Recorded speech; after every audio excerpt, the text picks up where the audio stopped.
Stanford researcher Vayu Hilmaini may be the rare scientist who loves being in the kitchen as much as the lab. Luckily, in his case, they're just a few feet apart and linked together by the pursuit of a special ingredient that could someday help revolutionize our food system: fungi. Fungi are incredibly powerful and exciting, and although many people in this part of the world might think they're weird or poisonous or, don't have a positive impression of them, what we're excited about is what they can do for us. Vayu started out life wanting to be a chef. He's now an assistant professor in the Department of Bioengineering. In his lab at the Biosciences Institute known as BioX, his team harnesses the kind of moldy fungi that form on food waste and naturally break it down. By combining sophisticated bioengineering techniques, including gene editing, they're able to control how the fungi behaves and ultimately how it reacts chemically with the food in what's known as the fermentation process.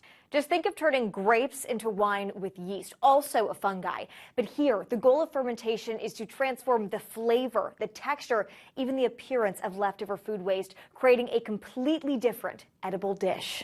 We go into the kitchen and we actually develop and prototype products and ask people what they think.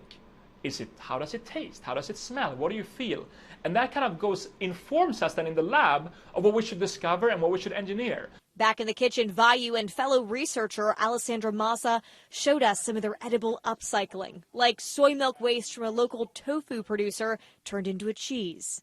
And use up to 70% as the final material and make kind of a Parmigiano Reggiano style hard cheese. A few feet away, Massa, head of the fungal food lab, sipped a new kind of sake drink, fermented from rice transformed by a specialized mold. And we found out the enzymes that is actually able to break down the structure of the rice. And then we ferment it, and we have an amazing beverage that it has been served in the Mugaritz restaurant, 2 Michelin-starred restaurant in San Sebastian, Spain. And from exotic drinks to grilling up soybean waste burgers, the Stanford team believes they can ultimately stretch the way we use food while creating new flavors and recipes in the process. I mean, for me, it's having an impact at scale in the food system, right? So reducing waste, if 30% of that doesn't reach the human body, that's a waste of energy. That's a threat to food security. That's what would make me happy. Potentially feeding a hungry planet with food that would otherwise go to waste.